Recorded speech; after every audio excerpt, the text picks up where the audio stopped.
Welcome to Created Healthy. I'm Dawn Combs. It's a common idea that God gave us everything we need in nature, but do we believe it enough to walk that out in truth? Often the very same people who say this go looking for answers on how to use food and medicine from man-made sources.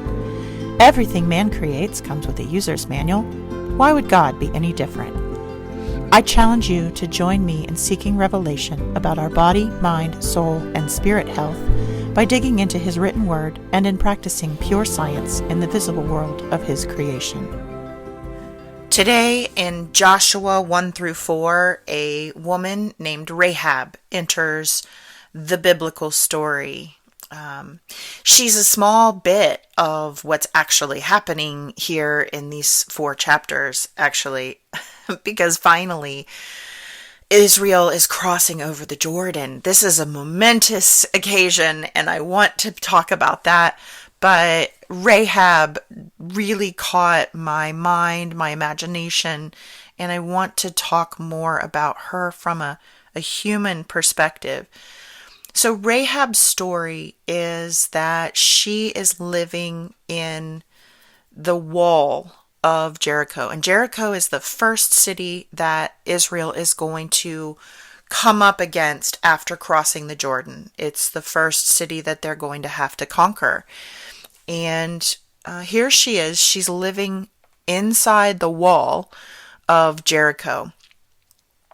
And she comes upon some spies. Joshua sends out 2 spies to go through the land a little bit and see how things are set up and what they're going to have to think about. He's got to put his battle plan together, and so he wants to see how things are going on and what kind of numbers he's up against and how the cities look.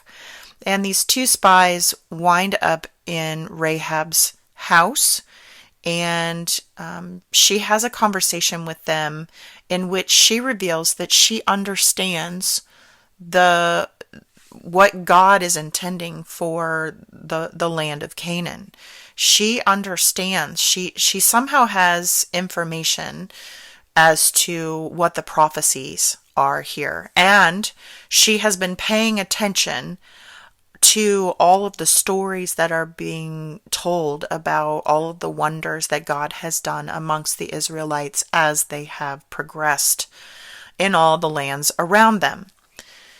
And so the city elders find out that these 2 spies are in Rahab's house, and she takes them up to the roof and she hides them underneath some flax and comes down and claims that they have already left, and points the elders and all the people that want to follow these spies in the wrong direction so that this buys time for the spies. She goes up to the roof.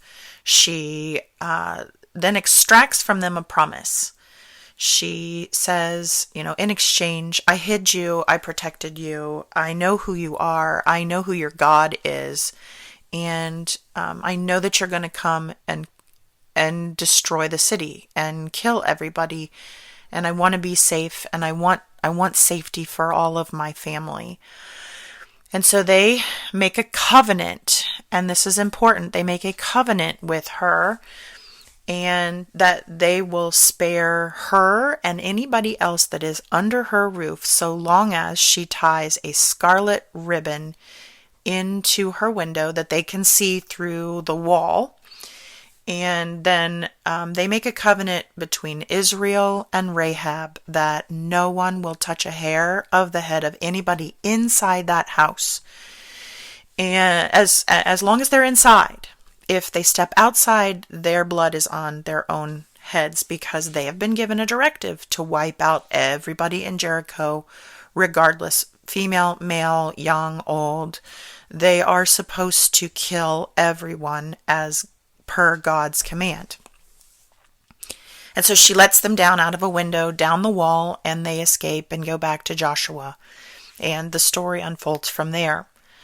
What's really interesting to me about Rahab is a couple things. One, she knew the prophecies.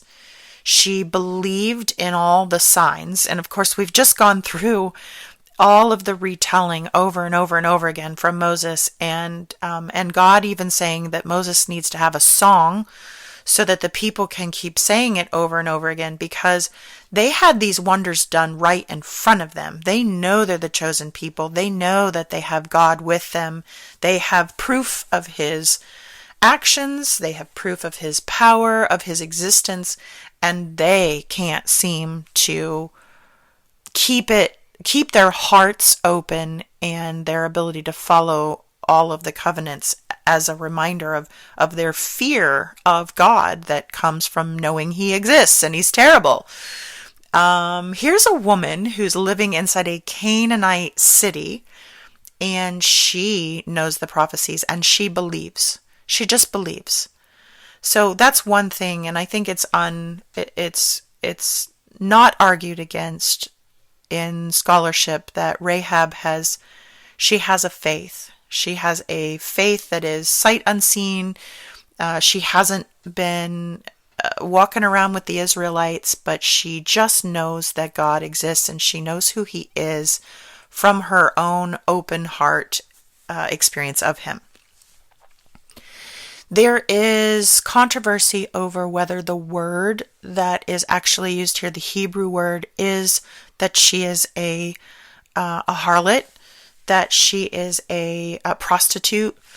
So some people say that she's actually an innkeeper, and because the words are very similar, and that's a trail that we don't necessarily have to get to the end of and feel good about. She is in a poorer part of town, and being in the wall there, it's not really a high-end living. So it could be an inn. She could be both an innkeeper and a prostitute. But here she is living in the city, and she protects the spies. She seems to have knowledge of prophecy that perhaps the other Canaanites might not have. And so there is some suggestion that she actually isn't a Canaanite, that she is from another tribe that is not one that God has asked the Israelites to wipe out.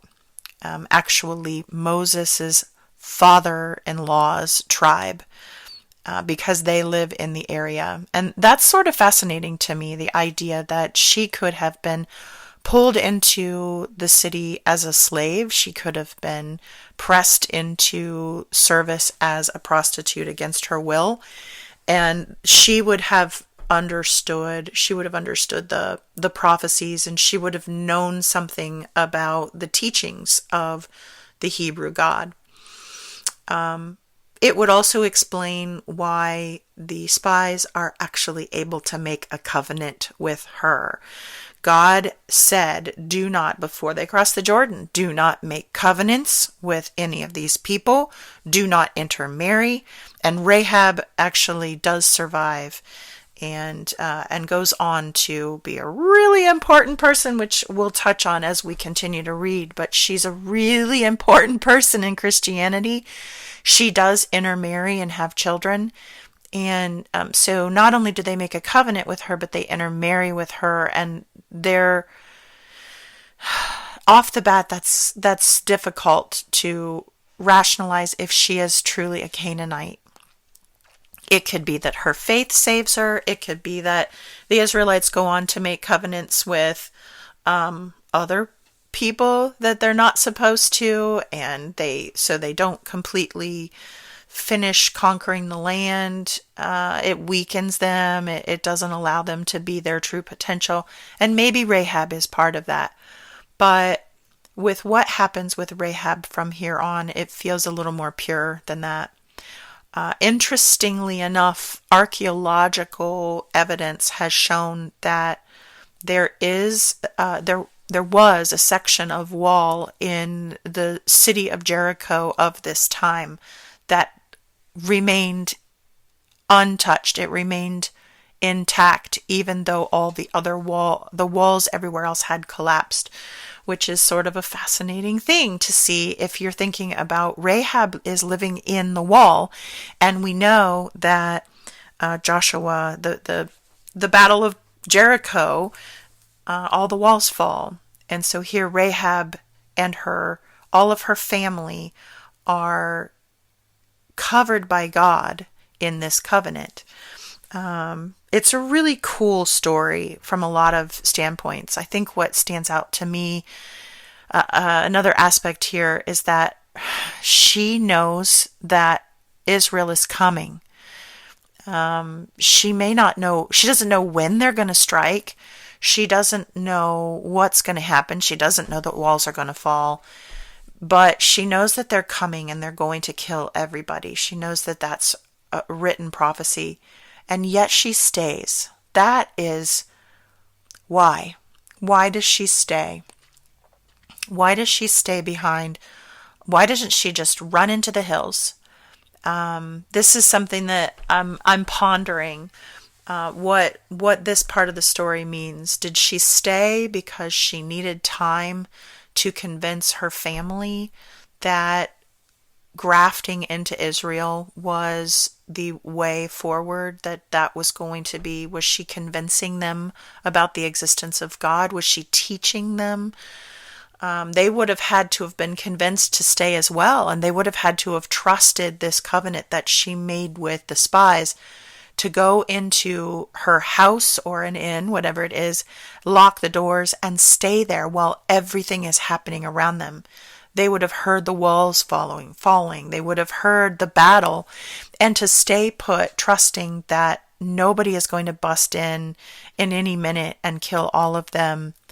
The faith not to get up and run, knowing that this is coming, is what is curious to me. Why did she stay?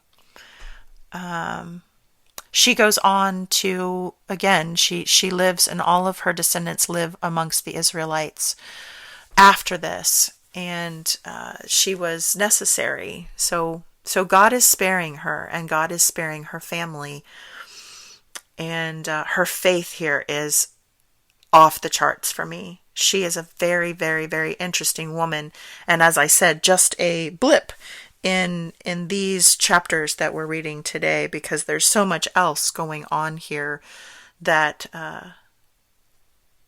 we talk about forever. But Rahab has always been a blip in what people told me about the Bible story, and I think if we look at her humanity here, and we put ourselves in her shoes, there's so much more to unpack. So if you have any thoughts as to the purpose of her staying behind and having that level of faith, I would love to hear from you. I'm going to be thinking about it as I work on the farm this week and asking for more revelation. But Rahab is super fascinating to me. I pray that God is blessing you today and that you come back and study again with me on another day. Thanks for listening. If you enjoyed this episode, please subscribe and share with a friend. And I'm always interested in hearing what God is laying on your heart. So drop me a rating or review, or join the conversation on Facebook, Instagram, or YouTube at Dawn Combs Really.